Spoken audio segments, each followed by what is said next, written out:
والذين إذا فعلوا فاحشة أو ظلموا أنفسهم ذكروا الله فاستغفروا لذنوبهم ومن يغفر الذنوب إلا الله رب العالمين বলেন والذين إذا فعلوا فاحشة ওই সমস্ত মানুষ যখন তারা কোনো গুনাহের কাজ করে ফেলে আও যালামু আনফুসাহুম এবং নিজের নফসের উপরে যদি কোনো রকম অত্যাচার করে ফেলে যাকারুল্লাহ সাথে সাথে তারা আল্লাহকে স্মরণ করে ফাস্তাগফারু লিযুনুবিহিম এবং আল্লাহর কাছে নিজের গুনাহের জন্য ইস্তিগফার করে ওয়া ইয়াগফিরুয যুনুবা ইল্লাল্লাহ এবং কান্নাকাটি করে বলে আল্লাহ আপনি ছাড়া আমাদের ক্ষমা করার মতো আর কেউ নেই সুতরাং আল্লাহ আপনি আমার গুনাহকে ক্ষমা করে দেন আল্লাহ পাক বলছেন এই সমস্ত মানুষ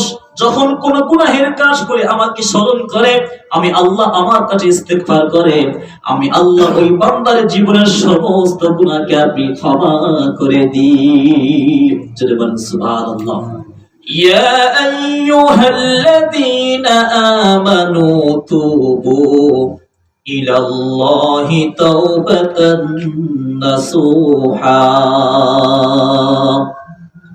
রব্বুল আলামিন বলেন হে ঈমানদার বান্দারা শোনো হে বিশ্বাসী বান্দারা শোনো তুবু ইলাল্লাহি তাওবাতান নাসুহা তোমরা আল্লাহর কাছে তওবা করো তোমরা আত্মসমর্পণ করো খাঁটি অন্তর থেকে তোমরা তওবা করো সত্যিকারের যদি তওবা তোমরা করতে পারো হে মুমিন আল্লাহ পাক বলছেন তোমাদের এই তওবা করার কারণে আমি তোমাদের উপরে এত খুশি হয়ে যাব আমি তোমাদের উপরে এত সন্তুষ্ট হয়ে যাব আমি তোমাদের সমস্ত গুনাহকে ক্ষমা করে দেব চলে বলেন সুবহানাল্লাহ আবার আল্লাহ পাক বলছেন শুধু গুনাহ ক্ষমা হবে এমন নয় আসা রাব্বুকুম আন ইউকাফিরা আনকুম সাইয়্যাতিকুম ওয়া ইউদখিলাকুম জান্নাতিন তাজরি মিন তাহতিহাল আনহার রব্বুল আলামিন বলেন বান্দা সত্যিকারের যদি তওবা আমার কাছে করে নাও আমি তোমাদের গুনাহ maaf করব তো ঠিক কথা তারপরেও আমি তোমাদের উপরে সন্তুষ্ট হয়ে গিয়ে তোমাদের এমন জান্নাতে তোমাদের প্রবেশ করিয়ে দেব ওই জান্নাতের তলদেশ থেকে আমি আল্লাহ প্রবাহিত ঝর্ণার ব্যবস্থা করে দেব চলে বলেন সুবহানাল্লাহ বিশ্বনবী মুহাম্মদ রাসূলুল্লাহ সাল্লাল্লাহু আলাইহি ওয়াসাল্লাম বলছেন আত্তাইবু মিনাজ যামবি কামাল লা যামবালা নবীজি বলছেন আমার উম্মতিরা যখন কোন গুনাহের কাজ করবে যখন কোন অপরাধ করবে অপরাধ করার পর যখন সে বুঝতে পারবে আমি গুনাহের কাজ করেছি তারপরে যখন এসে আমার আল্লাহর কাছে যখন তওবা করে নেবে আল্লাহ পাক রব্বুল আলামিন তার ওই তওবার দ্বারা খুশি হয়ে তাকে এত নিষ্পাপ বানিয়ে দেবেন যেন মনে হবে যেন সে জীবনে কখনোই গুনাহ করেনি সুবহানাল্লাহ তওবা সম্পর্কে ছোট্ট একটি ঘটনা আমরা লক্ষ্য করি আল্লাহর নবীর একজন সাহাবী বয়স হলো তার মাত্র 16 বছর কত বছর বলেন 16 বছর তার বয়স নাম হলো তার হযরত সালাবা রাদিয়াল্লাহু তাআলা আনহু আল্লাহর নবীর একজন সাহাবী বয়স হলো মাত্র 16 মুখে দাড়ি নেই মুখে গোঁফ নেই হিষ্টপিষ্ট শরীর তরতাজা শরীর একেবারে খেলার সময় আনন্দ সময় একজন সাহাবী নবীজির বার্তাবাহক ছিলেন নবীজির খবরগুলো পৌঁছে দিতেন একদিনের ঘটনা নবীজি সাল্লাল্লাহু আলাইহি ওয়াসাল্লাম কোন একটি যুদ্ধের ময়দানে যাবেন যুদ্ধের ময়দানে রওনা দেওয়ার পূর্বে ওই সালাবাকে ডেকে বলছে সালাবা তুমি এদিকে এসো আমি তো যুদ্ধের ময়দানে যাব তবে তোমার একটি দায়িত্ব দিয়ে আমি যাব সেটা হলো যতগুলো আমাদের সামানপত্র এখানে পড়ে থাকবে এই সাবান পত্রগুলো হিফাজতের দায়িত্ব তোমার থাকবে, তুমি এই সাবানগুলো হিফাজত করবে। ভাইরা আমার, এই কথা বলে নবীজি সাল্লাল্লাহু আলাইহি ওয়াসাল্লাম যখন যুদ্ধের ময়দানে রওনা দিলেন, তখন ওই 16 বছরের সাহাবা, এখন তো তার লাফালাফি করার সময়, এখন তো তার আনন্দ ফুর্তি করার সময়, এখন তো তার খেলা করার সময়। ওই সাহাবা রাস্তা দিয়ে হেঁটে হেঁটে আনন্দ করতে করতে যাচ্ছে। যেতে যেতে রাস্তার ধারে একটি বাড়ি, ওই বাড়ির উপরে হঠাৎ করে সাহাবার নজর পড়ে গিয়েছে। ওই বাড়ির ভিতরে একজন মহিলা, সে কাপড় ঘিরে দিয়ে পর্দার মধ্যে সে গোসল করছিল। আর হঠাৎ একটি হাওয়া এসে ওই কাপড়খানা উড়ে গিয়েছে। আর ওই সময় সাহাবার নজর ওই মহিলার শরীরের উপরে পড়ে গিয়েছে। পড়ার সাথে সাথে সাহাবা আল্লাহর ভয়ে ওই নজরকে নিচে করে নিয়েছে। এরকম ভুল আমরা কতই না করে ফেলি, কতই না বড় বড় অপরাধ করে ফেলি। কিন্তু 16 বছরের ওই সাহাবা, যখন তার নজর ওই বেগানা নারীর উপরে যখন পড়েছে, আল্লাহর ভয় করে সে নজরকে নিচে নামিয়ে নিয়েছে। নিচে নামিয়ে নিয়ে আল্লাহর কাছে তওবা করেছে। নজর যখন নিচে নামিয়েছে, তখন তার অন্তরে এমন ভয় সৃষ্টি হয়েছে, সে আর মদিনায় থাকলো না, লজ্জিত হয়ে গিয়েছে। হযরতে সালাবা রাদিয়াল্লাহু তাআলা আনহু এমন লজ্জিত হয়েছেন, উনি মনে মনে করছেন, এই মদিনায় থাকা আমার জন্য সম্ভব নয়, সুতরাং আমি এই মদিনায় আর থাকতে পারবো না। মদিনা ছেড়ে, ঘর বাড়ি ছেড়ে, সবকিছু ছেড়ে ওই উঁচু পাহাড় পাদদেশে, পাহাড়ের নিচে একটি গুহায় গিয়ে রওনা দিয়েছে।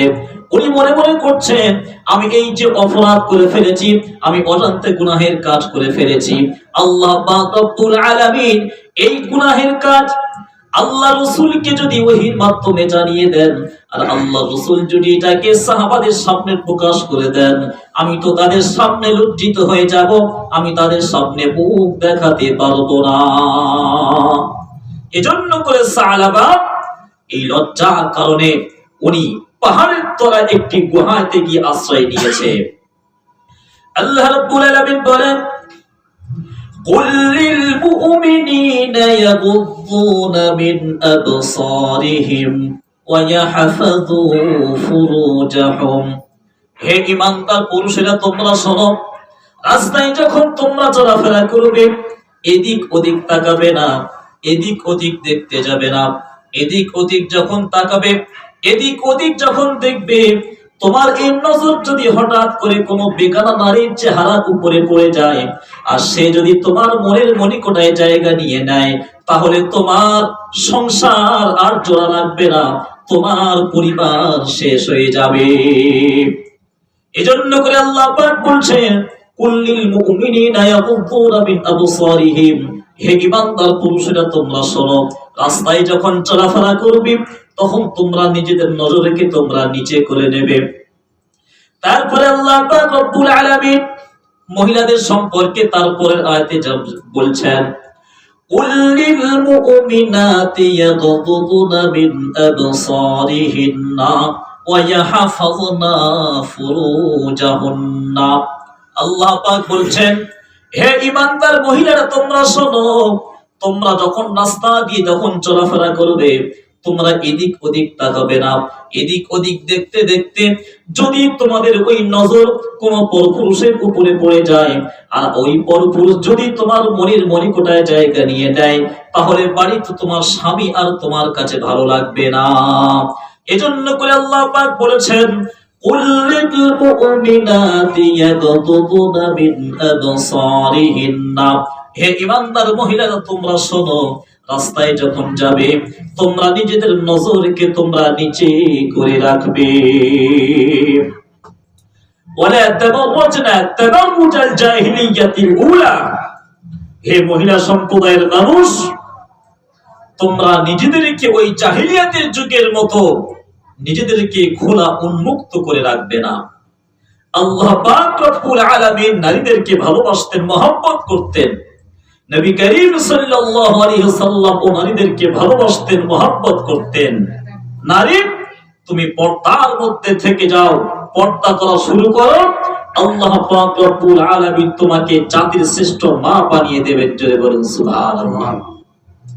ভাইরা আমার, যে কথা বলছিলাম, আল্লাহর নবীর সাহাবী, বয়স হলো মাত্র 16 বছর, নাম হলো হযরত সালাবা রাদিয়াল্লাহু তাআলা আনহু।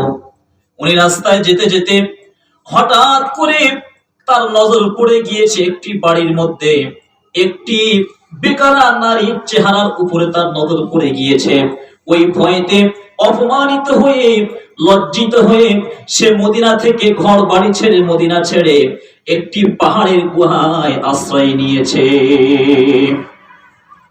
এদিকে আল্লাহর রাসূল সাল্লাল্লাহু আলাইহি ওয়াসাল্লাম যখন যুদ্ধ থেকে ফিরে এসেছেন, যুদ্ধ থেকে ফিরে এসে সবাইকে দেখতে পাচ্ছেন, কিন্তু ওই সাহাবাকে আর দেখতে পাচ্ছেন না। নবীজি বড় পেরেশান, সাহাবা কেরাম সকলে পেরেশান হয়ে গিয়েছেন।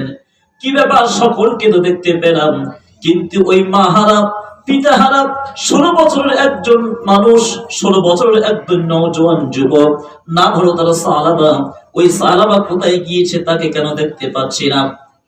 নবীজি সাল্লাল্লাহু আলাইহি ওয়াসাল্লাম হযরত উমরকে বললেন, ইয়া উমর, দেখো ওই সালাবা কোথায় গিয়েছে, নিয়ে এসো।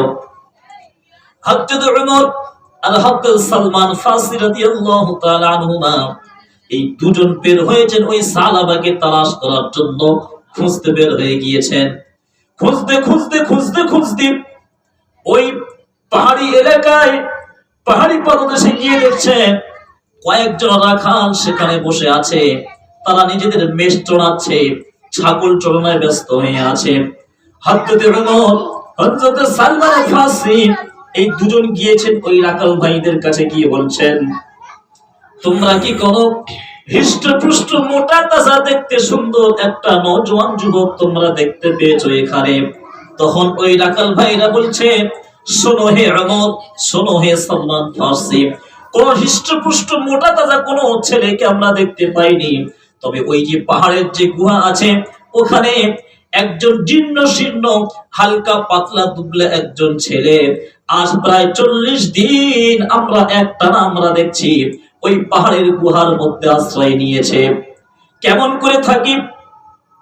আসরের সময় যখন হয়ে যায়, সন্ধ্যা যখন হব হব হয়ে যায়, এমন সময় ওই ছেলেটা ওই গুহা থেকে আস্তে আস্তে নেমে আমাদের কাছে আসে।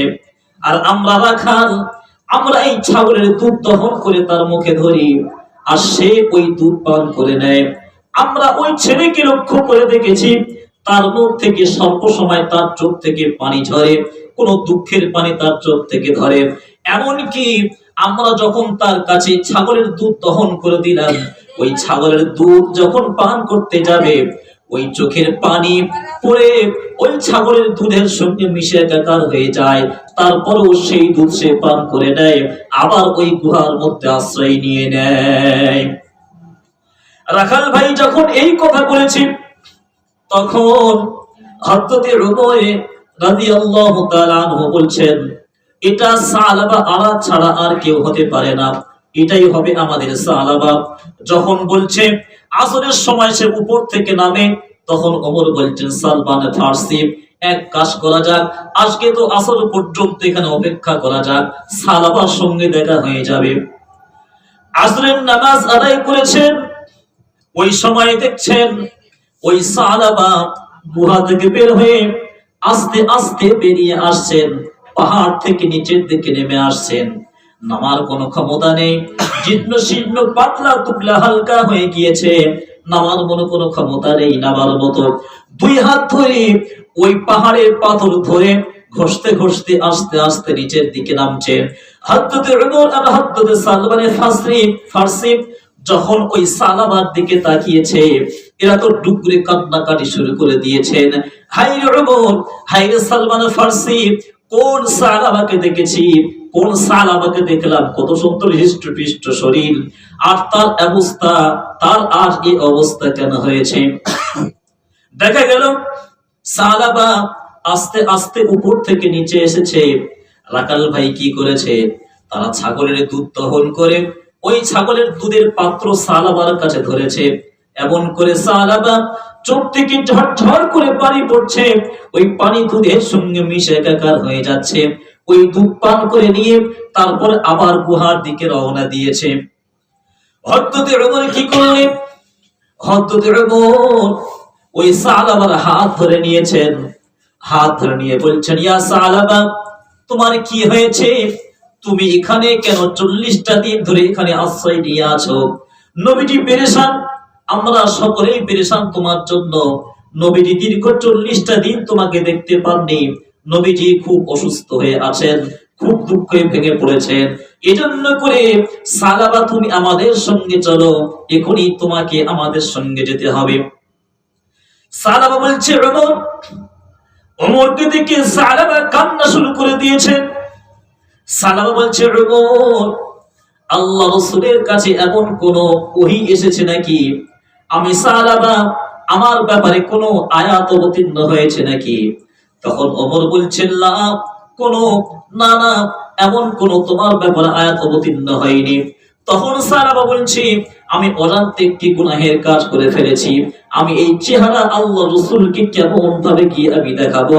আমি আল্লাহ রাসূলের কাছে যাব না।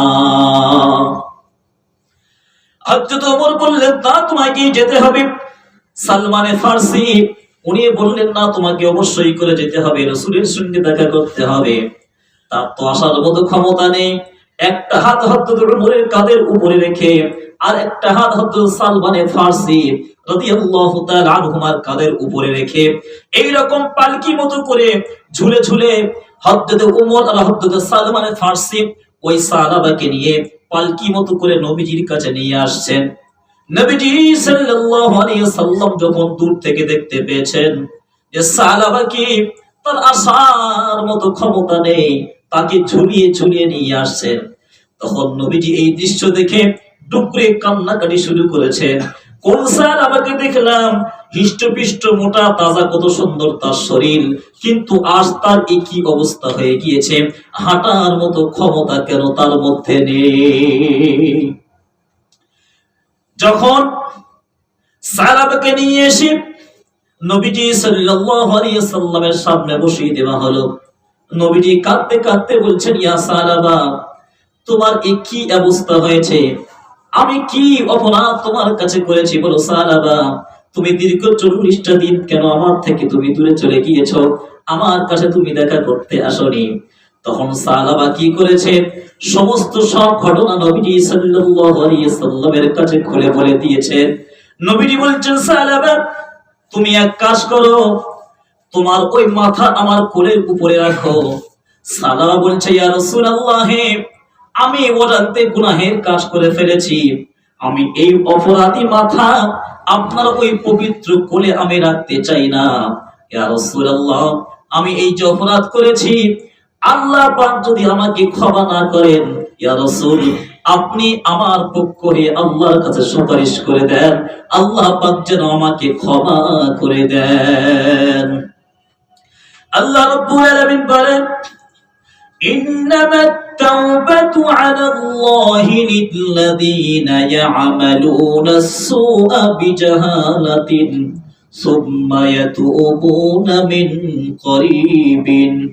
নিশ্চয়ই তওবা ওই সমস্ত মানুষদের জন্য যারা অজান্তে কোনো গুনাহের কাজ করে ফেলবে, অজান্তে গুনাহের কাজ করার পর যখন বুঝতে পারবে এই কাজটি আমার ভুল হয়ে গিয়েছে, সুম্মা ইয়াতুবুনা মিন করিবিন, তারপরে দেরি না করে সাথে সাথেই তওবা করে নেয়, ফাউলাইকা ইয়াতুবুল্লাহু আলাইহিম, আল্লাহ পাক বলছেন আমি ওই বান্দার তওবাকে কবুল করে নিয়ে তার জীবনের সমস্ত গুনাহকে আমি ক্ষমা করে দিই।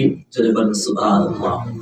আর একটি আয়াত এখানে আসে, যে আয়াতটি যখন নবীজি সাল্লাল্লাহু আলাইহি সাল্লামের উপর অবতীর্ণ হয়, তখন শয়তান ছটফট ছটফট করছিল।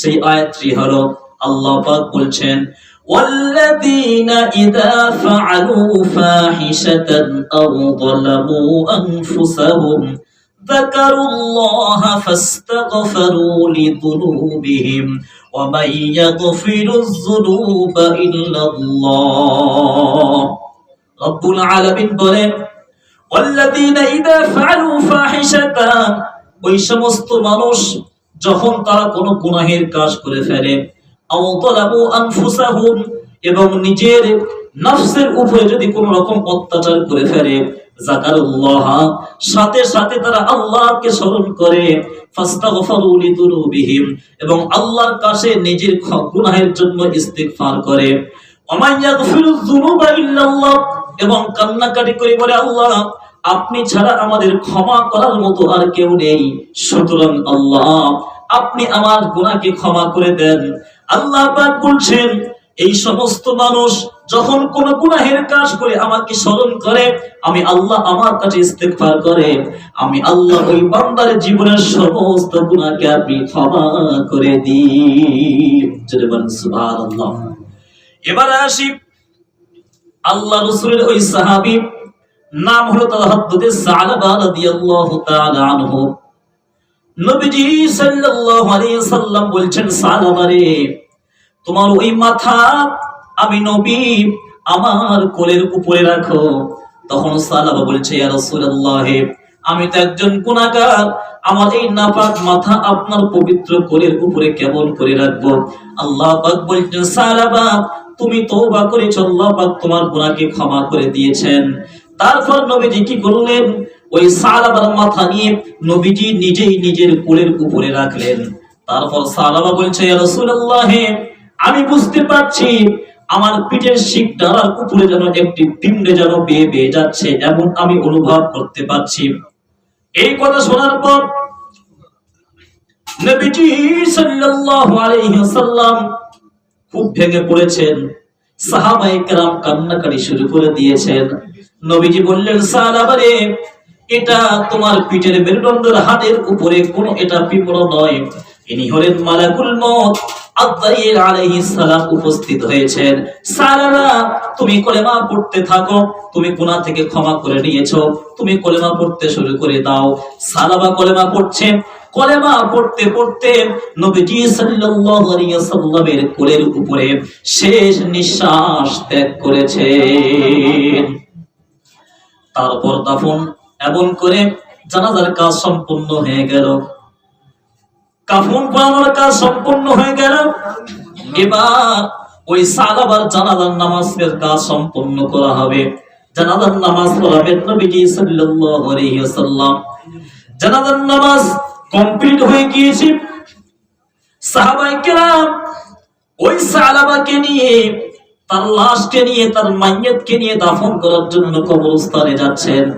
এমন সময় নবীজি সাল্লাল্লাহু আলাইহি ওয়াসাল্লাম বলছেন, হে আমার সাহাবারা, তোমরা শোনো, তোমরা একটু আস্তে আস্তে হাঁটো, তোমরা একটু ধীরে ধীরে হাঁটো।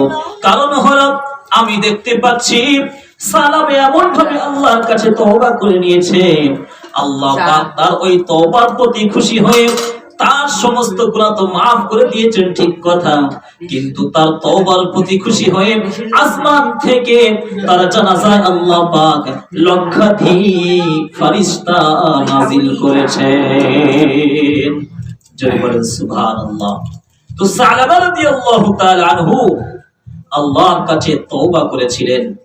তার তওবায় আল্লাহ পাক এতটা খুশি হয়েছেন, তার গুনাহকে ক্ষমা করেছেন, এবং তার জানাজায় আল্লাহ পাক আসমান থেকে লক্ষাধিক ফেরেশতা নাযিল করে দিয়েছিলেন।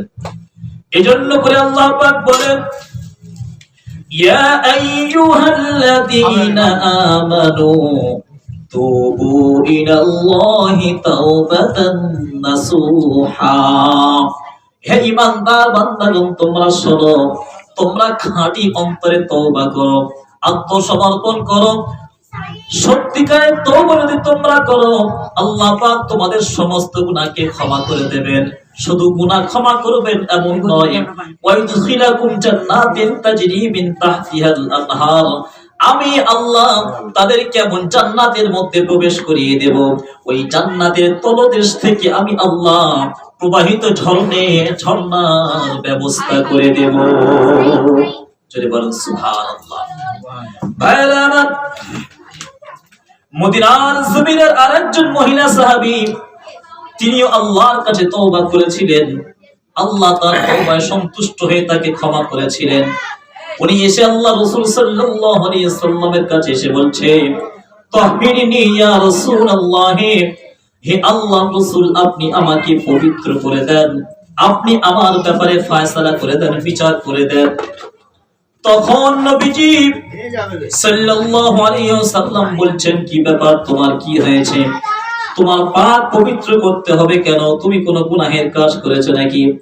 ওই মহিলা বলছেন, নাম ইয়া রাসূলুল্লাহ, আমি গুনাহের কাজ করেছি। কি গুনাহের কাজ করেছো তুমি বলো? তখন ওই মহিলা সাহাবী বলছেন, ইয়া রাসূলুল্লাহ, আমি জিনা ব্যভিচারীর কাজ করে ফেলেছি, আমাকে আপনি পবিত্র করে দেন। তখন নবীজি বলছেন, তুমি জিনা ব্যভিচারীর কাজ করেছো, তোমার পেটে সন্তান এসেছে নাকি? ওই মহিলা বলছেন, নাম ইয়া রাসূলুল্লাহ, হে আল্লাহর রাসূল, আমি জিনা ব্যভিচার করার কারণে আমার পেটে সন্তান এসে গিয়েছে। নবীজি সাল্লাল্লাহু আলাইহি ওয়াসাল্লাম বলছেন, তাহলে তোমার ব্যাপারে এমন কোন ফয়সালা নেওয়া যাবে না, তোমাকে এখন পবিত্র করা যাবে না। এখনই তোমাকে পবিত্র করতে গেলে তোমাকে তো রজন করতে হবে, আর তোমাকে রজন করতে গেলে তুমি তো দোষ করেছো, তোমার পেটের সন্তান কোনো দোষ করেনি। এজন্য করে তুমি যাও, তোমার সন্তান ভূমিষ্ঠ করে দাও। তোমার সন্তান যখন পৃথিবীতে এসে যাবে, তখন তুমি আসবে, আমি তোমার ব্যাপারে ফয়সালা আমি রাসূল আমি করে দেব। ওই মহিলা বাড়ি চলে গিয়েছে। বাড়ি চলে গিয়ে 10টা মাস 10 দিন পরে যখন ভূমিষ্ঠের কাজ সম্পন্ন হয়েছে, তখন ওই মহিলা ওই বাচ্চাকে কোলে করে নিয়ে নবীজি সাল্লাল্লাহু আলাইহি সাল্লামের কাছে এসে বলছে, ইয়া রাসূলুল্লাহ, এই হলো আমার সন্তান, ভূমিষ্ঠ হয়ে গিয়েছে, এবার আপনি আমাকে পবিত্র করে দেন, আমার ব্যাপারে ফয়সালা করে দেন। তখন নবীজি সাল্লাল্লাহু আলাইহি সাল্লাম বলছেন, হে মহিলা সাহাবী, ওই বাচ্চা কি তোমার বুকের দুধ পান করে নাকি? তখন ওই মহিলা বলছেন, নাম ইয়া রাসূলুল্লাহ, হে আল্লাহর রাসূল, এই বাচ্চা আমার বুকের দুধ পান করে। তখন নবীজি সাল্লাল্লাহু আলাইহি সাল্লাম বলছেন, তুমি চলে যাও, বাড়িতে যাও, পুরো 2টা বছর তোমার সন্তানকে দুধ পান করার সুযোগ দাও। 2 বছর পরিপূর্ণ হয়ে যাওয়ার পর তুমি আসবে, আমি তোমার ব্যাপারে ফয়সালা করে দেব, তোমার পবিত্র করে দেওয়া হবে। ওই মহিলা চলে গিয়েছে। পুরো 2 বছর পরে আবার রাসূল সাল্লাল্লাহু আলাইহি সাল্লামের কাছে এসেছে, ওই সন্তান কোলে করে নিয়ে এসে বলছে, ইয়া রাসূলুল্লাহ, আমার সন্তানের হাতে এখন রুটি আছে, সে তো রুটি খেতে পারে, দুধের কোনো প্রয়োজন নেই, সুতরাং আপনি আমাকে পবিত্র করে দেন, আমার ব্যাপারে ফয়সালা করে দেন। নবীজি সাল্লাল্লাহু আলাইহি ওয়াসাল্লাম কি করলেন? ওই মহিলার কাছ থেকে তার সন্তানকে কোলে করে নিলেন, নিয়ে বলছেন, সাহাবাদের কাছে গিয়ে বলছেন, হে আমার সাহাবা, তোমরা শোনো, এই ছোট্ট সন্তান, তোমরা কি কেউ এর লালন পালনের দায়িত্ব নিতে পারবে নাকি? একজন আনসারী সাহাবী দাঁড়িয়ে উঠে বলছে, লাব্বাইক ইয়া রাসূলুল্লাহ, আমি প্রস্তুত আছি, আমি ওই বাচ্চার লালন পালন আমি করতে পারবো। তখন নবীজি সাল্লাল্লাহু আলাইহি ওয়াসাল্লাম ওই ছোট্ট সন্তানকে আনসারী সাহাবীর কোলে দিয়ে রাসূল বলছেন, অন্যান্য সাহাবা তোমরা যাও, তোমরা গিয়ে এই মহিলাকে রজম করে হত্যা করে দাও, কারণ জিনা ব্যভিচারের কাজ করেছে, এমন একটি নোংরা কাজ, এই জিনা ব্যভিচারের কাজ যে করবে, এই পৃথিবীর জমিনে বেঁচে থাকার অধিকার সে হারিয়ে ফেলে, এই পৃথিবীর জমিনে বেঁচে থাকার তার কোনো অধিকার নেই, তাকে রজম করে হত্যা করে দিয়ে এসো। সাহাবারা কি করলেন? বেশ কয়েকজন সাহাবী মিলে ওই মহিলাকে নিয়ে চলে গিয়েছেন নির্দিষ্ট স্থানে রজম করার জন্য। তাকে কোমর পর্যন্ত পুঁতে দিয়ে পাথর নিক্ষেপ করতে শুরু করেছে। তার মধ্যে ছিলেন খালিদ বিন ওয়ালিদ রাদিয়াল্লাহু তাআলা আনহু, একজন শক্তিশালী সাহাবী। উনি একটা বড় পাথর তুলে ওই মহিলার দিকে যখন নিক্ষেপ করেছে, মহিলার গায়ে ওই পাথর লেগে ওই পাথর থেকে রক্ত বেরিয়ে ছিটকে এসে ওই রক্ত খালিদ বিন ওয়ালিদের গায়ে লেগে গিয়েছে। তখন খালিদ বিন ওয়ালিদ তুচ্ছ তাচ্ছিল্য করে উঠেছে যে, ছি ছি ছি, এমন নোংরা মহিলার রক্ত আমার গায়ে কেমন ভাবে লাগতে পারে। যখন এরকম তুচ্ছ তাচ্ছিল্য করেছে, নবীজি সাল্লাল্লাহু আলাইহি ওয়াসাল্লাম বলছেন, খালিদ বিন ওয়ালিদ, তুমি চুপ হয়ে যাও, তুমি চুপ হয়ে যাও। ওই মহিলা হয়তো গুনাহের কাজ করে ফেলেছে, কিন্তু এই 2-3 বছরের মধ্যে ওই মহিলা আল্লাহ দরবারে এত পরিমাণ তওবা করেছে, ওই তওবা নিয়ে যদি সমস্ত মদিনাবাসীদের মধ্যে যদি বন্টন করে দেওয়া যায়, তারপরেও কম পড়ে যাবে। নবীজি বলছেন, আমি দেখতে পাচ্ছি, আমি ওই মহিলাদেরকে দেখতে পাচ্ছি, ওই মহিলা যেন জান্নাতে সাঁতার কাটছে, তার তওবাকে আল্লাহ পাক কবুল করে নিয়েছেন। জোরে বলেন সুবহানাল্লাহ। এজন্য করে যত পরিমাণ গুনাহের কাজ করুন না কেন, সমুদ্রের রাশির জলরাশির পরিমাণ যদি কোনো মানুষ গুনাহের কাজ করে আর আল্লাহ পাকের কাছে যদি তওবা করে নেয়, আল্লাহ পাক তার তওবাকে অবশ্যই কবুল করবেন, তার গুনাহকে ক্ষমা করে দেবেন। ইমাম হাসান বসরি রাহমাতুল্লাহি আলাইহি এক যুগের বড় পণ্ডিত মানুষ ছিলেন, ইমাম ছিলেন, বড় আলেম মানুষ ছিলেন। মানুষ তার কাছে নানান রকম সমস্যা নিয়ে আসতো, সমাধান হয়ে যেত। একদিনের ঘটনা, ইমাম হাসান বসরি রাহমাতুল্লাহি আলাইহি বাড়িতে বসে আছেন এবং তার সঙ্গে তার একটি শাগরেদও ছিলেন। বহু মানুষ নানান রকম সমস্যা নিয়ে আসছে।